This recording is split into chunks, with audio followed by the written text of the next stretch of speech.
வணக்கம். பொதிகை செய்திகளுக்காக மணி துரைசாமி. தலைப்புச் செய்திகள்.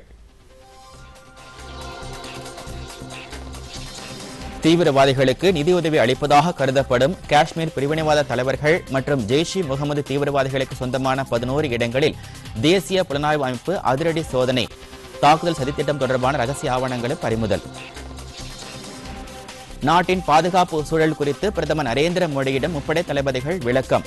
அடுத்த கட்ட நடவடிக்கை குறித்தும் ஆலோசனை.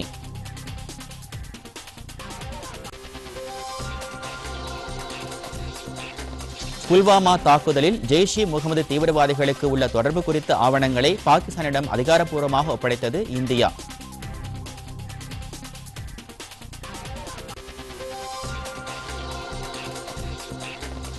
ஜெய்ஷ்-இ முகமது தீவிரவாத முகாம்கள் மீது இந்திய விமானப்படை நடத்திய தாக்குதலுக்கு எதிர்க்கட்சிகள் பாராட்டு.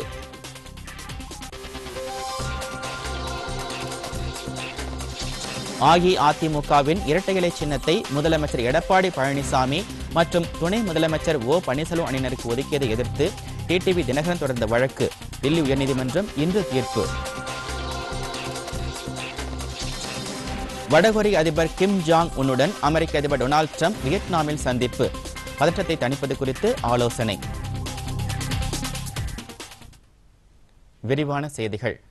புல்வாமா தாக்குதல் சம்பவத்தை தொடர்ந்து தெற்கு காஷ்மீரில் உள்ள 11 இடங்களில் தேசிய புலனாய்வு அமைப்பினர் நேற்று அதிரடி சோதனையில் ஈடுபட்டனர்.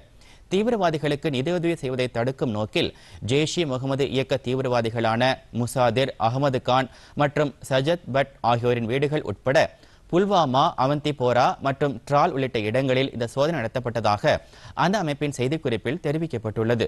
இந்த சோதனையின் போது தீவிரவாத சதித்திட்டங்கள் தொடர்பான ரகசிய குறியீடுகள் அடங்கிய டைரிகள், செல்போன்கள், சிம் கார்டுகள் மற்றும் மின்னணு கருவிகள் உள்ளிட்ட பல்வேறு பொருட்கள் கைப்பற்றப்பட்டதாகவும் தெரிவிக்கப்பட்டுள்ளது.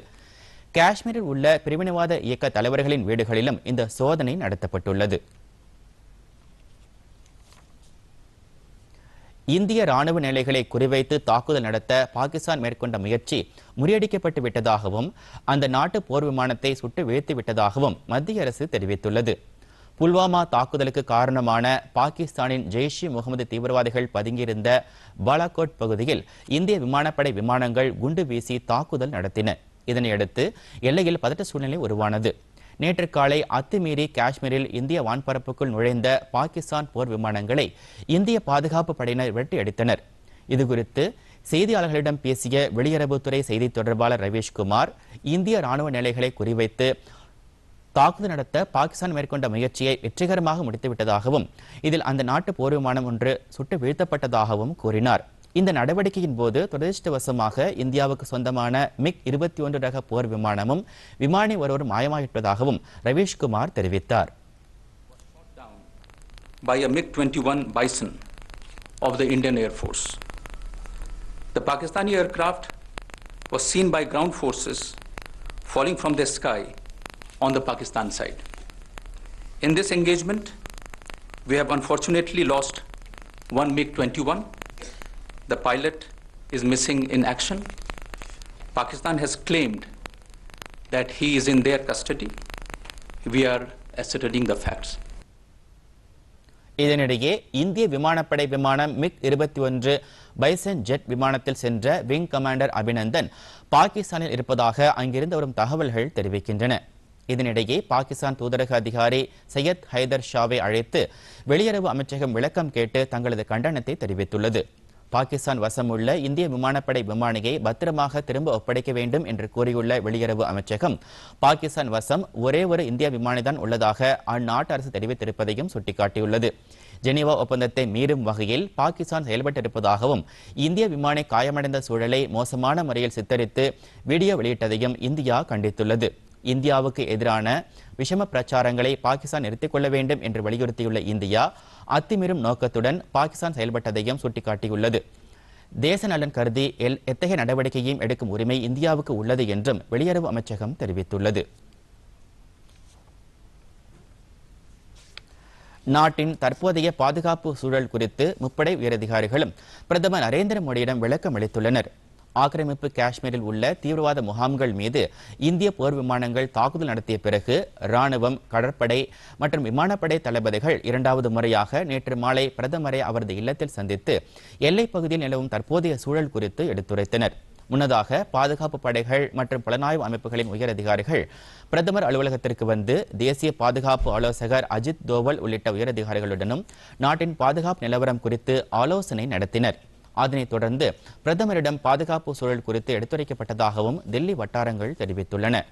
இந்திய விமானப்படையின் விங் கமாண்டர் அபிநந்தன் வர்தமான் பாகிஸ்தான் ராணுவத்தின் பிடியில் இருப்பதாக தகவல் வெளியான நிலையில் இந்த ஆலோசனை முக்கியத்துவம் வாய்ந்ததாக கருதப்படுகிறது.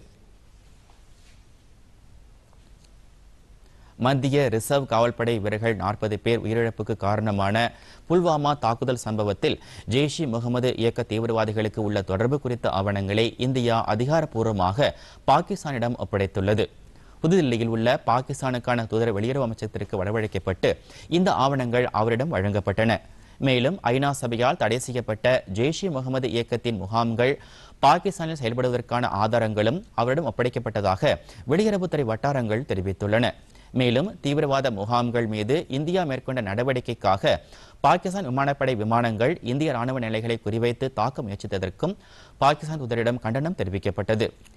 இந்தியா பலமுறை சுட்டிக்காட்டியும் பாகிஸ்தானில் தீவிரவாதிகளோ அவர்களது முகாம்களோ இல்லை என்று அந்நாட்டு அரசு தொடர்ந்து கூறி வருவது வருந்தத்தக்கது என்றும் பாகிஸ்தான் தூதரிடம் தெரிவிக்கப்பட்டதாக வெளியுறவுத்துறை செய்திக்குறிப்பில் தெரிவிக்கப்பட்டுள்ளது. இந்தியா பாகிஸ்தான் இடையே நிலவி வரும் பதற்றமான சூழ்நிலைகளை கருதி மத்திய அரசு எடுக்கும் நடவடிக்கைகளுக்கு ஆதரவு அளிப்பது என தில்லியில் நேற்று நடைபெற்ற எதிர்க்கட்சிகளின் கூட்டத்தில் முடிவெடுக்கப்பட்டுள்ளது.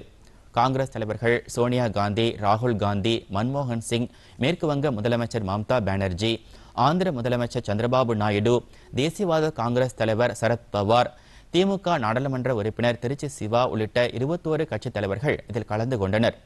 இந்த கூட்டத்திற்கு பின்னர் வெளியிடப்பட்ட அறிக்கையில் புல்வாமா தாக்குதல் சம்பவத்திற்கு கண்டனம் தெரிவிக்கப்பட்டுள்ளது. பயங்கரவாதத்தை ஒடுக்க இந்திய ராணுவம் எடுத்த குறிப்பாக விமானப்படை நடவடிக்கைகளுக்கு முழு ஆதரவு அளிப்பதாகவும் தெரிவித்துள்ள எதிர்க்கட்சித் தலைவர்கள் அதே நேரத்தில் வீரர்களின் உயிர் தியாகத்தை ஆளும் பிஜேபி அரசு அரசியலாக்கக்கூடாது என்றும் எச்சரித்துள்ளனர். தீர்மான நகலை படித்த காங்கிரஸ் தலைவர் ராகுல் காந்தி பாகிஸ்தானின் அத்துமீறல்களுக்கு கண்டனம் தெரிவித்தார். மாயமான இந்திய விமானியின் நிலை கவலை அளிப்பதாக உள்ளது என்று தெரிவித்த அவர் நாட்டின் இறையாண்மையை பாதுகாக்க அரசு எடுக்கும் எல்லா நடவடிக்கைகளுக்கும் ஒற்றுமையுடன் ஆதரவு அளிப்பதாகவும் கூறினார். தீவிரவாதிகள் மற்றும் பாகிஸ்தானுக்கு எதிராக மத்திய அரசு மேற்கொள்ளும் நடவடிக்கைகள் பற்றி எதிர்க்கட்சிகள் வெளியிட்டுள்ள கூட்டறிக்கை பாகிஸ்தானுக்கு ஆதரவாக உள்ளது என மத்திய மனிதவள மேம்பாட்டுத்துறை அமைச்சர் பிரகாஷ் ஜவடேகர் கூறியுள்ளார். புதுதில்லியில் நேற்று செய்தியாளர்களிடம் பேசிய அவர் இந்திய வீரர்களின் தியாகத்தை பிஜேபி அரசியலாக்குவதாக எதிர்க்கட்சிகள் கூறியுள்ள குற்றச்சாட்டை மறுத்துள்ளார். இந்த குற்றச்சாட்டு அடிப்படை ஆதாரமற்றது என்றும் இது பாகிஸ்தானுக்கே உதவிகரமாக இருக்கும் என்றும் அவர் குறிப்பிட்டார். தீவிரவாதத்திற்கு எதிரான போரில் இந்திய அரசியல் கட்சிகளிடையே ஒற்றுமை இல்லை என்று பாகிஸ்தான் ஊடகங்கள் சித்தரிக்கக்கூடும் என்று அவர் தெரிவித்துள்ளார். இது தொடர்பாக பாகிஸ்தான் தொலைக்காட்சி வெளியிட்ட செய்தி ஒன்றையும் அவர் செய்தியாளர்களிடம் காண்பித்தார். இந்தியா பாகிஸ்தான் இடையே நிலவும் பதற்றத்தை தணிக்க இரு நாடுகளும் நடவடிக்கை மேற்கொள்ள வேண்டும் என அமெரிக்கா வலியுறுத்தியுள்ளது. இது தொடர்பாக வாஷிங்டனில் நேற்று செய்தியாளர்களிடம் பேசிய அமெரிக்க அதிபர் வெள்ளை மாளிகையின் தேசிய பாதுகாப்பு கவுன்சில் அதிகாரி இந்தியா பாகிஸ்தான் இடையே பதற்றம் அதிகரித்து வருவது அமெரிக்காவிற்கு மிகுந்த கவலை அளிப்பதாக கூறினார். எனவே பதற்றத்தை தணிக்க இரு நாடுகளும் ராணுவ நடவடிக்கையில் ஈடுபடுவதை தவிர்க்குமாறும் அவர் கேட்டுக் கொண்டுள்ளார். ராணுவ நடவடிக்கைகள் தொடருமானால் அது இரு நாடுகளுக்கும் பெரும் பாதிப்பை ஏற்படுத்துவதுடன் அண்டை நாடுகள் மற்றும் சர்வதேச சமுதாயத்திற்கும் பாதிப்பை ஏற்படுத்துவதாக அமையும் என்றும் தெரிவித்துள்ளார். இதேபோன்று ஆஸ்திரேலிய வெளியுறவு அமைச்சர் மேரிஸ் பாய்னேவும் பாகிஸ்தான் மண்ணிலிருந்து செயல்படும் ஜெய்ஷ் இ முகமது மற்றும் லஷ்கர் இ தொய்பா உள்ளிட்ட தீவிரவாத முகாம்களை ஒழிக்க பாகிஸ்தான் உடனடியாக உறுதியான நடவடிக்கைகளை மேற்கொள்ள வேண்டும் என வலியுறுத்தியுள்ளார். பல்கலைக்கழகங்கள் மற்றும் கல்லூரிகளில் ஷெட்யூல்டு வகுப்பினர், பழங்குடியினர் மற்றும் இதர பிற்படுத்தப்பட்ட வகுப்பினருக்கான இடஒதுக்கீட்டை மொத்த காலி பணியிடங்களின் அடிப்படையில் கணக்கிடாமல் துறை வாரியாக கணக்கிட வேண்டும் என்ற தனது உத்தரவை மறு ஆய்வு செய்யக்கோரி மத்திய அரசு தாக்கல் செய்த மனுவை உச்சநீதிமன்றம் தள்ளுபடி செய்துவிட்டது. இந்த மனுவை நேற்று விசாரித்த நீதிபதிகள் லலித் மற்றும் இந்திரா பானர்ஜி ஆகியோர் அடங்கிய அமர்வு இது தொடர்பாக அலகாபாத் உயர்நீதிமன்றம் அளித்த தீர்ப்பில் தலையிட மறுத்துவிட்டது. மத்திய அரசு பல்கலைக்கழக மானியக் குழு பல்வேறு தனிநபர்கள் குறித்து தாக்கல் செய்த அனைத்து மனுக்களையும் உச்சநீதிமன்றம் தள்ளுபடி செய்துவிட்டது. புல்வாமா தாக்குதலில் உயிரிழந்த தமிழக வீரர்களின் குடும்பத்தில் ஒருவருக்கு பணி நியமன ஆணைகளை முதலமைச்சர் எடப்பாடி பழனிசாமி சென்னை தலைமைச் செயலகத்தில் வழங்கினார். இந்த தாக்குதலில் அரியலூர் மாவட்டத்தைச் சேர்ந்த சிவச்சந்திரன் மற்றும் தூத்துக்குடி மாவட்டத்தைச் சேர்ந்த சுப்பிரமணியன் உயிரிழந்தனர். அவர்களின் குடும்பத்தில் ஒருவருக்கு அரசு வேலை வழங்கப்படும் என்று முதலமைச்சர் ஏற்கனவே அறிவித்ததன் அடிப்படையில் நேற்று இந்த ஆணைகள் வழங்கப்பட்டன. தலைமைச் செயலகத்தில் பல்வேறு திட்டங்களை தொடங்கி வைத்ததுடன் அரசின் நலத்திட்ட உதவிகளையும் முதலமைச்சர் பயனாளிகளுக்கு வழங்கினார். கடந்த மாதம் சென்னையில் நடைபெற்ற உலக முதலீட்டாளர்கள் மாநாட்டில் 304 புரிந்துணர்வு ஒப்பந்தங்கள் கையெழுத்தாயின. இதில் கையெழுத்திடப்பட்ட 14,071 கோடி ரூபாய் மதிப்பிலான 12 திட்டப்பணிகளுக்கு சென்னை தலைமைச் செயலகத்தில் காணொலி காட்சி வாயிலாக முதலமைச்சர் அடிக்கல் நாட்டினார். இதன் மூலம் 12,294 பேருக்கு வேலைவாய்ப்பு கிடைக்கும் என்று தமிழக அரசின் செய்திக்குறிப்பில் தெரிவிக்கப்பட்டுள்ளது. இந்த நிகழ்ச்சியில் மீன்வளத்துறை அமைச்சர் ஜெயக்குமார், தொழில்துறை அமைச்சர் MC சம்பத், தலைமைச் செயலர் கிரிஜா வைத்தியநாதன் உள்ளிட்டோர் கலந்து கொண்டனர். இதேபோல் பல்வேறு திட்டங்களையும் முதலமைச்சர் தொடங்கி வைத்தார். இரட்டை இலை சின்னம் ஒதுக்கீடு விவகாரத்தில் தில்லி உயர்நீதிமன்றம் இன்று தீர்ப்பு வழங்க உள்ளது. தமிழக முதலமைச்சராகவும் அஇஅதிமுக பொதுச் செயலராகவும் இருந்த ஜெயலலிதா மறைவுக்கு பிறகு அக்கட்சியின் இரட்டை இலை சின்னத்திற்கு உரிமை கோரி முதலமைச்சர் எடப்பாடி பழனிசாமி மற்றும் துணை முதலமைச்சர் ஓ பன்னீர்செல்வம் தலைமையிலான அணியினரும் அமமுக பொதுச் செயலாளர் VK சசிகலா மற்றும் துணை பொதுச் செயலாளர் TTV தினகரன் ஆகியோரும் தேர்தல் ஆணையத்திடம் முறையிட்டனர். இதனை பரிசீலித்த தேர்தல் ஆணையம் முதலமைச்சர் மற்றும் துணை முதலமைச்சர் தலைமையிலான அணிக்கு ஒதுக்கீடு செய்தது. இதை எதிர்த்து சசிகலா மற்றும் தினகரன் தரப்பினர் தில்லி உயர்நீதிமன்றத்தில் தொடர்ந்த வழக்கின் விசாரணை முடிவடைந்ததை அடுத்து இன்று பிற்பகல் தீர்ப்பு வழங்கப்பட உள்ளது. அடுத்ததாக சில முக்கிய செய்திகளை விரைவுச் செய்திகளாக பார்க்கலாம்.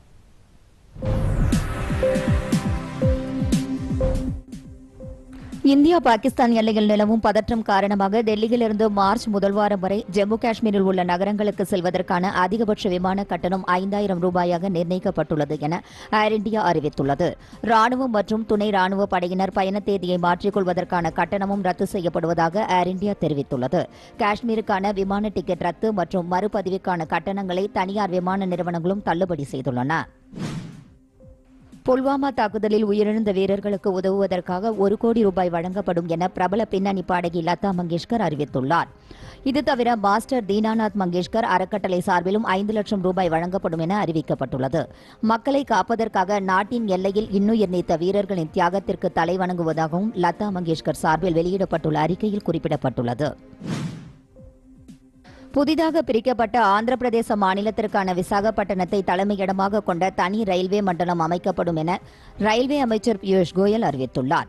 தெற்கு கடலோர ரயில்வே என்று அழைக்கப்படும் இந்த ரயில்வே மண்டலம் நாட்டின் 18வது ரயில்வே மண்டலமாக அமையும். ஆந்திர பிரதேச மறுசீரமைப்பு சட்டத்தின் கீழ் அமைக்கப்படும் இந்த புதிய மண்டலத்தில் குண்டக்கல், குண்டூர், விஜயவாடா மற்றும் வால்டேர் ரயில் கோட்டங்கள் இடம்பெறும் என்று அமைச்சர் பியூஷ் கோயல் தெரிவித்துள்ளார். புதுக்கோட்டை மாவட்டத்தில் உள்ள பள்ளி மாணவ மாணவியரிடையே மருத்துவ படிப்பினை ஊக்குவிக்கும் நோக்கில் புதுக்கோட்டை அரசு மருத்துவக் கல்லூரியில் மாபெரும் மருத்துவ கண்காட்சி தொடங்கியுள்ளது. மக்கள் நல்வாழ்வுத்துறை அமைச்சர் டாக்டர் விஜயபாஸ்கர் இக்கண்காட்சியை நேற்று தொடங்கி வைத்தார். மருத்துவம் தொடர்பான பல்வேறு தகவல்களுடன் உடற்கூறியல், உடல் இயக்க முறைகள், உயிர் வேதியியல் மற்றும் மயக்க மருத்துவம் பொருட்கள், கண், காது, மூக்கு, தொண்டை சார்ந்த அறுவை சிகிச்சை தொடர்பான செயல் விளக்கங்களும் இதில் இடம்பெற்றுள்ளன. இக்கண்காட்சி மார்ச் 8ஆம் தேதி வரை 10 நாட்களுக்கு நடைபெறும். தமிழிசை மூவர்களான முத்து தாண்டவர், மாரிமுத்தா பிள்ளை, அருணாச்சல கவிராயர் ஆகியோரை போற்றும் வகையில் அவர்கள் வாழ்ந்த நாகை மாவட்டம் சீர்காழியில் தமிழிசை மூவர் விழா நேற்று நடைபெற்றது. சீர்காழியில் உள்ள தமிழிசை மூவர் மணிமண்டபத்தில் நடைபெற்ற இந்த விழாவில் தமிழ் பண்பாடு மற்றும் தொல்லியல் துறை அமைச்சர் க. பாண்டியராஜன் தொடங்கி வைத்தார். இந்த விழாவில் பரதநாட்டியம், நாட்டுப்புற பாடல், சிலம்பாட்டம், நாடகம், குரலிசையில் சிறந்து விளங்கும் 30 கலைஞர்களுக்கு மாவட்ட கலைமன்றத்தின் சார்பிலான விருதுகளையும் அமைச்சர் வழங்கினார். வரவிருக்கும் மக்களவைத் தேர்தல் பணியில் தமிழகத்தில் கிராம அலுவலர்கள் மற்றும் கூட்டுறவு வங்கி பணியாளர்களும் ஈடுபடுத்தப்படுவார்கள் என்று தமிழக தலைமை தேர்தல் அதிகாரி சத்யபிரதா சாஹூ தெரிவித்துள்ளார். சென்னையில் நேற்று செய்தியாளர்களிடம் பேசிய அவர், தேர்தல் பாதுகாப்பு பணியில் காவல்துறையினரும் NCC மற்றும் NSS படைகளில் உள்ளவர்களையும் ஈடுபடுத்த முடிவு செய்துள்ளதாக கூறினார். தமிழகத்தில் தேர்தல் பணிகளுக்கு 414 கோடி ரூபாய் செலவாகும் என்று மதிப்பிடப்பட்டுள்ளதாகவும் அவர் குறிப்பிட்டார். மேலும் தேர்தல் பாதுகாப்புக்காக 200 கம்பெனி துணை ராணுவ படைகளை அழைக்கவும் நடவடிக்கை மேற்கொள்ளப்பட்டிருப்பதாகவும் அவர் தெரிவித்தார். மத்திய அறிவியல் தொழில்நுட்ப கவுன்சிலின் கட்டமைப்பு பொறியியல் ஆராய்ச்சி மையம் சார்பில் தேசிய அறிவியல் தினம் சென்னை தரமணியில் உள்ள இந்த நிறுவனத்தின் வளாகத்தில் நேற்று கொண்டாடப்பட்டது.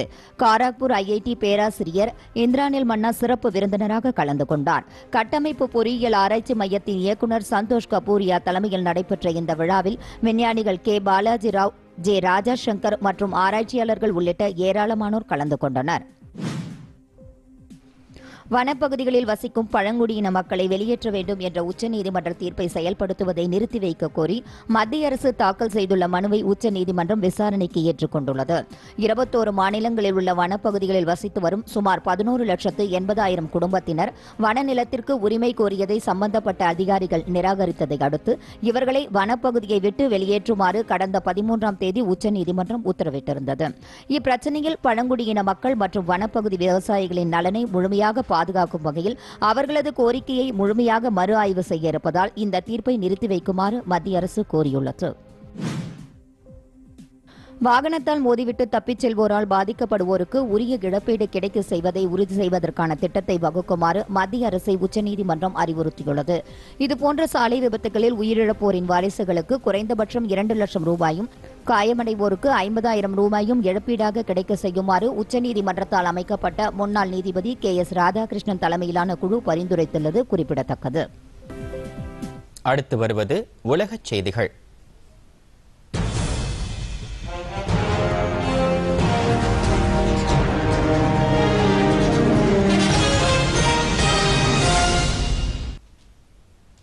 அமெரிக்க அதிபர் டொனால்டு டிரம்ப், வடகொரிய அதிபர் கிம் ஜாங் உன் ஆகியோர் வியட்நாம் தலைநகர் ஹனோயில் நேற்று சந்தித்து முக்கிய பேச்சுவார்த்தை நடத்தியுள்ளனர்.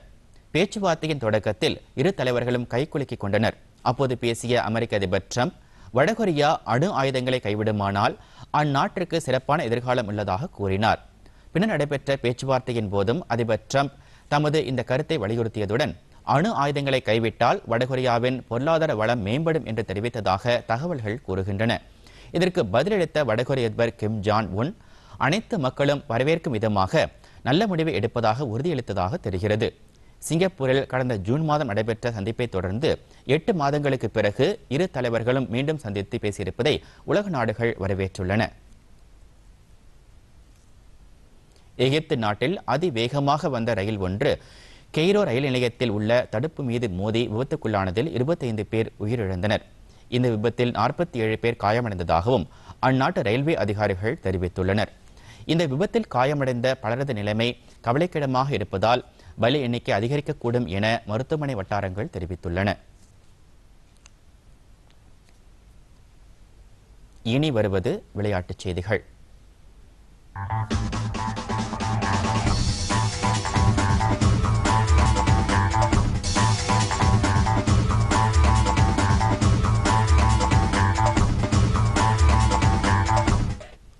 பெங்களூருவில் நடைபெற்ற இந்தியாவுக்கு எதிரான 2வது 20 ஓவர் கிரிக்கெட் போட்டியில் ஆஸ்திரேலிய அணி 7 விக்கெட் வித்தியாசத்தில் வெற்றி பெற்று தொடரை கைப்பற்றியது.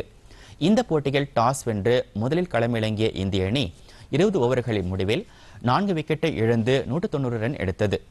கேப்டன் விராட் கோலி அதிரடியாக ஆடி 38 பந்துகளில் 72 ரன்களை குவித்து இறுதி வரை ஆட்டமிழக்காமல் இருந்தார். முன்னாள் கேப்டன் தோனி 23 பந்துகளில் 40 ரன்களை குவித்தார். இதையடுத்து 191 ரன் எடுத்தால் வெற்றி என்ற இலக்குடன் களமிறங்கிய ஆஸ்திரேலிய அணி 3 விக்கெட்டுகளை இழந்து 194 ரன்கள் எடுத்து வெற்றி பெற்றது. ஆஸ்திரேலிய அணியைச் சேர்ந்த மேக்ஸ்வெல் சதம் அடித்தார். 55 பந்துகளில் 113 ரன்கள் எடுத்து கடைசி வரை ஆட்டமிழக்காமல் இருந்தார். இந்த வெற்றியின் வாயிலாக ஆஸ்திரேலிய அணி 20 ஓவர் தொடரை 2-0 என்ற கணக்கில் வென்றுள்ளது.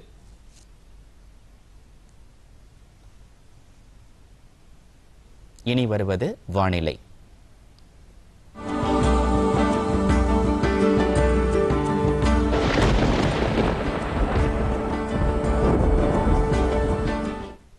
தமிழகம் மற்றும் புதுச்சேரியில் அடுத்த 3 நாட்களுக்கு ஓரிரு இடங்களில் லேசான மழை பெய்யக்கூடும் என்று சென்னை வானிலை ஆய்வு மையம் தெரிவித்துள்ளது. தமிழகத்தின் பல பகுதிகளில் அடுத்த 2 தினங்களுக்கு இயல்பை விட 3 முதல் 4 டிகிரி செல்சியஸ் வெப்பம் அதிகரிக்கும் என்றும் வானிலை ஆய்வு மையம் தெரிவித்துள்ளது.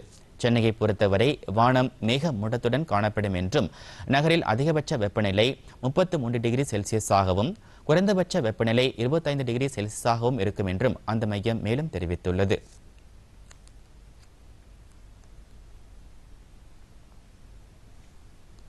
உலகின் பல்வேறு பகுதிகளில் நடைபெற்ற சில நிகழ்ச்சிகளின் தொகுப்பை இப்போது பார்க்கலாம்.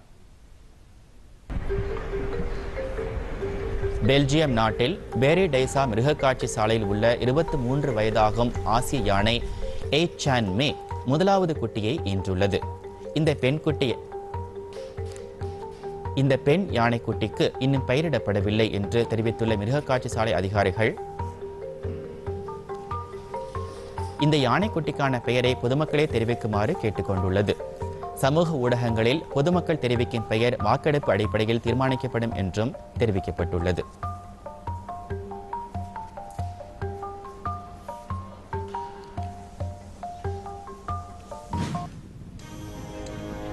ஆடுபுலி ஆட்டம் பார்த்திருப்போம். அலையுடன் ஆட்டம் நம்மில் பலர் அதிகம் பார்த்திருக்க வாய்ப்பில்லை. ஆர்ப்பரிக்கும் அலையில் அதன் வாய்க்குள் சிக்காமல் லாவகமாக வெளிவந்து வெற்றி வாகை சூடுவதுதான் அலைசறுக்கு போட்டி. இந்த அற்புதமான போட்டியில் வெற்றி வாகை சூடி முத்திரை பதித்துள்ளார் திறமையான வீரர்கள். சால் தீவில் நடைபெற்ற இந்த போட்டியில் மிட்டு மொன்டாரியோ அற்புதமாக அட்லாண்டிக் கடலில் சீறி வரும் அலைகளுக்கு ஈடுகொடுத்து வளைந்து நெளிந்து லாவகமாக சறுக்கி வெற்றியை தட்டிச் சென்றார். இந்த வெற்றியை பெற்ற மிட்டு போட்டியில் வென்றதை விட அதை தன் தாயார் பார்த்துதான் மகிழ்ச்சி என்று கூறினார்.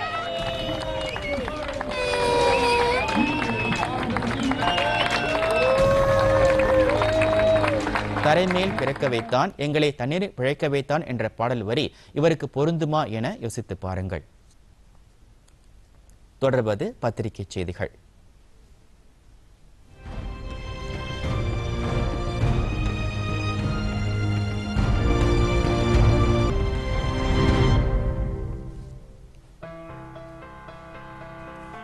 தமிழகம் புதுச்சேரியில் +2 பொதுத் தேர்வு நாளை தொடங்குகிறது. இந்த தேர்வை 8.25 லட்சம் பேர் எழுதுகின்றனர். 4000 பறக்கும் படைகள் நியமிக்கப்பட்டுள்ளன. தினத்தந்தி.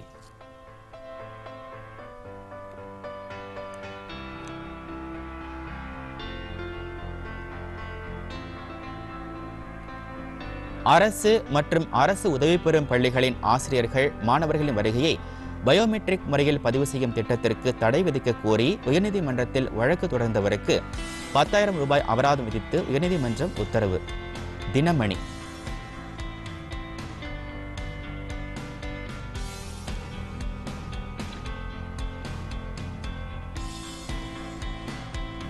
ரயில் டிக்கெட் முன்பதிவு பட்டியல் தயாரிக்கப்பட்டதும் அதை ஆன்லைனில் வெளியிட நடவடிக்கை எடுக்கப்பட்டுள்ளது. தினமலர்.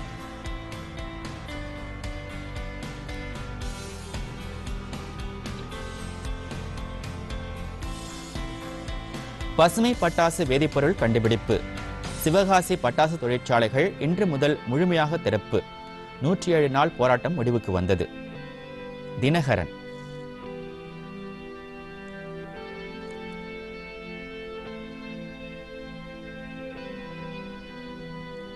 இசைக்கருவி ஆடைகள் வாங்க அளிக்கப்படும் நிதியுதவியை பெற நாட்டுப்புற கலைஞர்களிடமிருந்து விண்ணப்பங்கள் வரவேற்கப்படுகின்றன.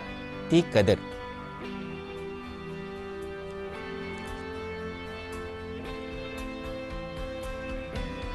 அமைப்பு சாரா தொழிலாளர்கள் பயன்பெறும் வகையில் தினந்தோறும் பிரீமியம் செலுத்தும் புதிய காப்பீடு சேவை திட்டம் LIC நிறுவனம் அறிமுகம். தி இந்து தமிழ்.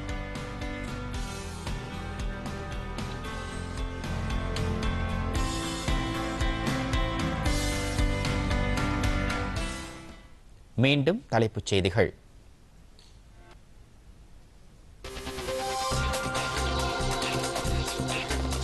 தீவிரவாதிகளுக்கு நிதியுதவி அளிப்பதாக கருதப்படும் காஷ்மீர் பிரிவினவாத தலைவர்கள் மற்றும் ஜெய்ஷ் இ முகமது தீவிரவாதிகளுக்கு சொந்தமான 11 இடங்களில் தேசிய புலனாய்வு அமைப்பு அதிரடி சோதனை.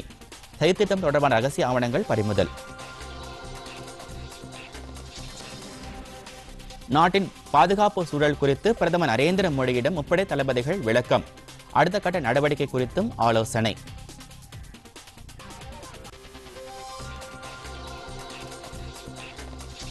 புல்வாமா தாக்குதலில் ஜெய்ஷ் இ முகமது தீவிரவாதிகளுக்கு உள்ள தொடர்பு குறித்த ஆவணங்களை பாகிஸ்தானிடம் அதிகாரப்பூர்வமாக ஒப்படைத்தது இந்தியா.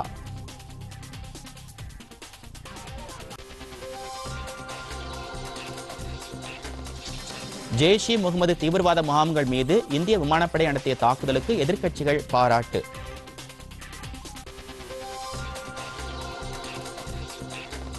அஇஅதிமுகவின் இரட்டை இலை சின்னத்தை முதலமைச்சர் எடப்பாடி பழனிசாமி மற்றும் துணை முதலமைச்சர் ஓ பன்னீர்செல்வத்தினருக்கு ஒதுக்கியதை எதிர்த்து டிடிவி தினகரன் தொடர்ந்த வழக்கு தில்லி உயர்நீதிமன்றம் இன்று தீர்ப்பு.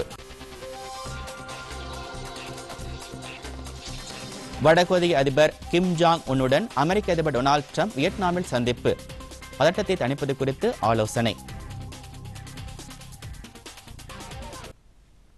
பொதிகை செய்திகளை யூடியூபில் தமிழ் நியூஸ் தூர்தர்ஷன் என்ற சேனலிலும், ட்விட்டரில் Tamil news Doordarshan @DD news Chennai என்ற பக்கத்திலும் காணலாம்.